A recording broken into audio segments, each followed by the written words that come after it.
ఆయన జాతకంలో నెక్తుడిలో భయం అనేది లేదు. కొంతకాలం ముందుకు సాగుదాం పదాలని వినిపించాలనే పౌరుషంతో మాట్లాడుతున్నాను.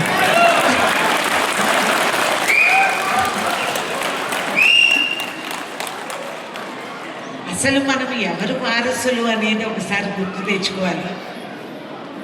ఈస్ట్ ఇండియా లాంటి కంపెనీ కూడా ఎత్తుక్కుండే వాళ్ళు కమ్మాస్కి. ఎందుకంటే సాహసం, ధైర్యం, వాళ్ళంతా సిద్ధంగా ఉండి పోరాడతారని. కాకతీయులు ఆ రోజుల్లో కూడా మనం కాపాడుకున్నాం. ఎంతో ధైర్య సాహసాలతో ముందుకు సాగిన వాళ్ళవి.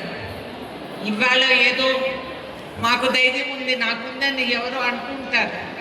కాదు, నా నెక్తులలో ఈ కులంలో పుట్టినందుకు వచ్చి పెంపరకం అనేది దానికి కొంచెం షేప్ ఇచ్చారు తప్పితే అందరూ కూడా ప్రతి ఆడ మనిషిలో ఈ గుణాలు ఉన్నాయి, సుగుణాలుగా భావించి ముందుకు తీసుకురండి అని చెప్పి నేను కోరుతున్నాను. We are not ordinary people. We are extraordinary.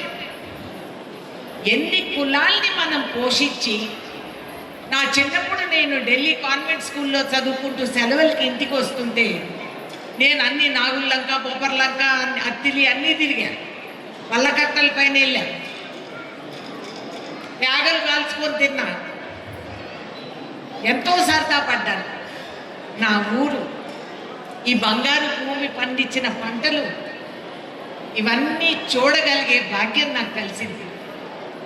మిలిటరీలో ఉన్న మా నాన్నగారు యావత్ భారతదేశం ప్రయాణాలు చేశారు. కానీ ఎందుకో మాటి మాటికి సంవత్సరానికి ఒకసారి సెలవులకి తిరిగి మళ్ళీ ప్రాణం ఇదే లాక్కొచ్చేది. ఇక్కడే తిరిగి తాడేపల్లి పోవడం, ఇవన్నీ. రాజమండ్రి ఆయకట్ట మీద, ఆనకట్ట మీద నేను బండి నడిపాను, లైసెన్స్ లేకుండా, చెప్పొద్దండి. కారు ఆ రోజుల్లో నడిపాను. గోదావరి నీళ్ళు ఎట్లా వస్తే కారు ఉనికేది, అట్లా వాటిల్లో నడుపుకున్నాం. ఎందుకంటే అవకాశం కలిగించారు కాబట్టి. అంత ఉన్న ఈ కులాన్ని అమరావతి కాదు, ఇది కమరావతి అని చెప్పి ఊగుతూ తూగుతూ మాట్లాడే వాళ్ళకి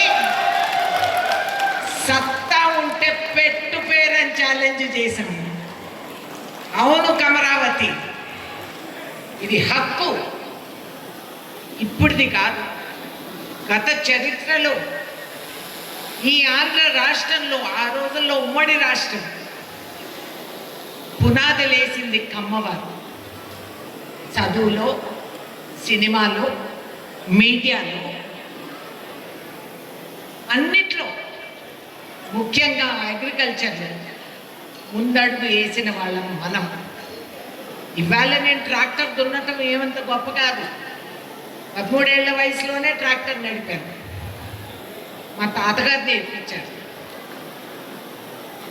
లాస్ట్కి మనం పుట్టినప్పుడు, పిల్లలు పుట్టినప్పుడు పసిపిల్లలకి ఇంటికి తీసుకొచ్చి కొన్ని సాంప్రదాయాలు, సంస్కృతి ప్రకారంగా మనం పట్టించుకుంటాం. ఏమిటవి? మన కులానికి సంబంధించినవి. కనూపిరి వచ్చినప్పుడు కూడా మన పద్ధతుల్లోనే మనం అన్నీ అమలు చేసుకుంటాం. సోషల్ రీఫార్మ్ అనేది గ్రేట్ ఫ్రీడమ్ ఫైటర్స్ మనలో ఉన్నవాళ్ళు పోరాడి ఆ రోజుల్లో కూడా సామాజిక విధానాలు మార్చాలని, విడో రీమ్యారేజెస్ అని, కమ్యూనిస్ట్ విధానాలని మనము గమనించి, గ్రహించి, మనం ఒక సోషల్ ఈక్వాలిటీ కోసం పోరాడిన వాళ్ళం. ఇవాళ మన కులము అనేది ఎందుకు చెప్పుకోవాల్సి వస్తుంది? ఈ మధ్య కాలంలో mostly for the youngsters here అందరూ అమెరికా ప్రయాణాలు పట్టేశారు, మంచిదే. కానీ దీస్ ఆర్ యువర్ రూట్స్. నువ్వు ఎంత పెద్ద వృక్షంగా ఎదిగినా కూడా నీ ఏర్లు ఉండేది ఇక్కడే. నువ్వు ఎంత దూరం వెళ్ళినా కూడా నిన్ను పిలుచుకొచ్చేది నీ కులమే. ఈ జెండా కింద అందరము భారతీయులవి, కానీ ఇంటిలో మనం కమ్మవారివి. ఈ సమాజంలో ఒక్కరినొక్కరు ఆదుకొని కాపాడుకునే కర్తవ్యం మనందరికీ ఉంది. కమ్మ అంటే విడిగా వేరుగా ఉండేది కాదు. అమ్మవారి గొప్పతనం ఏంటంటే అందరినీ మోసే బలం మన భుజస్కంధాల్లో ఉంది. చిన్నప్పుడు తాతగారి ఇంటికి వెళ్తే వెనకాల దొడ్డి ద్వారం ఉండే తలుపులు ఎప్పుడూ తీసుండేవి. నాకు అర్థమయ్యేది కాదు. కాన్వెంట్ స్కూల్లో చదువుకొని సరదాగా పిల్లలతో ఆడుకుండేదాన్ని. ఇంట్లో ఎప్పుడూ ఒక 6-7 మంది 10 మంది పిల్లలు ఎవరో ఉండేవాళ్ళు. వాళ్ళెవరో మేము ఎప్పుడూ అడగలేదు. చక్కగా సరదాగా వాళ్ళతోనే పనస చెట్టు ఎక్కేది, చింతపండు చెట్టు చింతకాయలు తెంచుకుండేది. ఇవన్నీ వాళ్ళతోనే నేర్చుకున్నాను. ఎవరు వాళ్ళు అనేది తర్వాత తెలిసింది. పండగకి కూడా వాళ్ళకి బట్టలు కొనిచ్చేవారు తాతగారు అమ్మమ్మ. వాళ్ళు వేరు, బయట వాళ్ళ కులం ఏంటి అనేది ఎప్పుడు అడగలేదు. పిల్లలు వాళ్ళందరికీ వారభోజనాలు పెట్టి ఇంటింట అమ్మవారి ఇళ్లలో వారం పొడుగునా చదువులు నేర్పించి వస్త్రాలు పెట్టే అలవాటు ఆ రోజు నుంచి ఉంది. సో ఐఎమ్ కంగ్రాచులేటింగ్ ద అమ్మవారి సేవా సమితి for carrying forward those traditions. ఇళ్లల్లో మనకి ఆవులు గేదెలు ఉంటే మజ్జిగ ఊరంతా పనిచేసేవాళ్ళం. అందరూ ఇళ్ళకి వచ్చి అన్నం తినేవాళ్ళు. ఏ పూట వీళ్ళు మన వారు కాదు అని నాకెప్పుడు వినపడలేదు. ఆ తర్వాత మిలిటరీలో ఉన్న మా తండ్రి ఇంట్లో వ్యవహరించిన విధానాలు, అమ్మని ఎప్పుడు హిట్లర్ అనే పిలిచేదాన్ని. చాలా డిసిప్లిన్.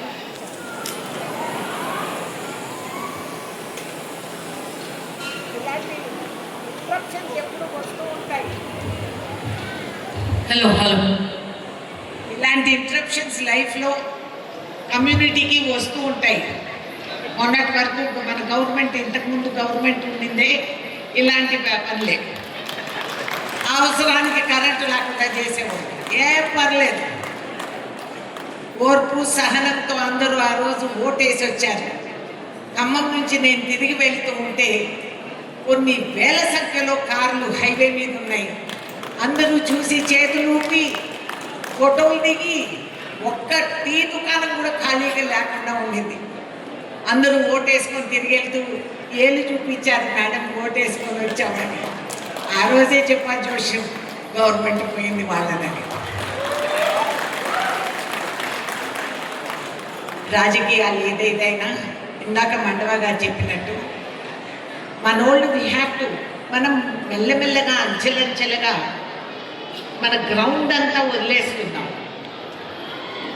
ఎందుకు?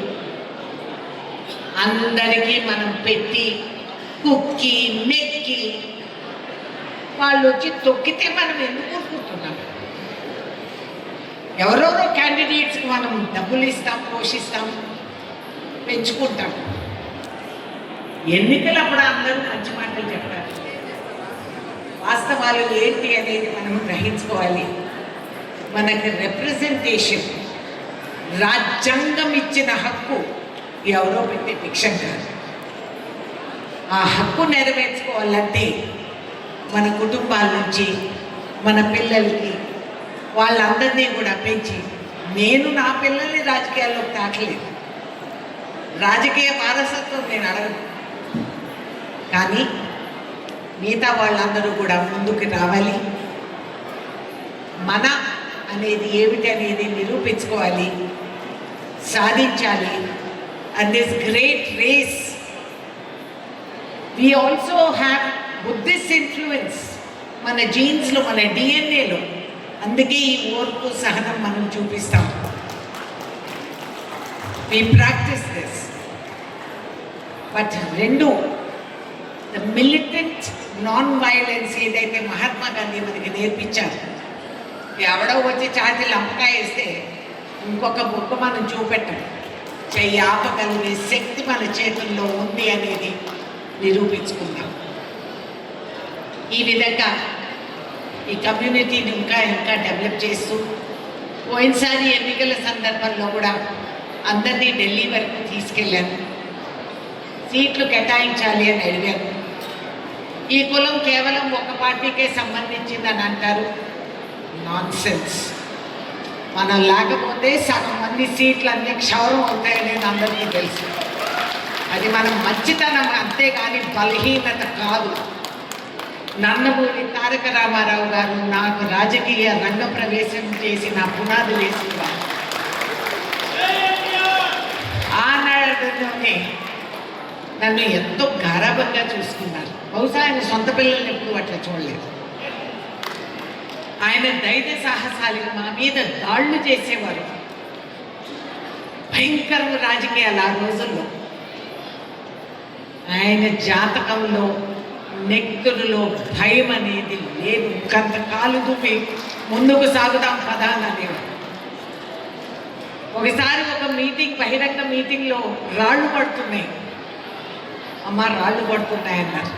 అన్న మీరు మాట్లాడింది నేను దిగుతాను, తమరు వద్దు అని నన్ను ఆపిపోయారు. ఏం పర్వాలేదన్న మీరు మాట్లాడండి, నేను దిగుతున్నాను. పెద్ద యుద్ధం, అదొక సీన్లే, తర్వాత చెప్పుకుందాం. కానీ అటువంటి వారు కేవలం రాజకీయాలు కాదు, ఎంతమంది ముఖ్యమంత్రులు ఉన్నారు. But he started a new trend.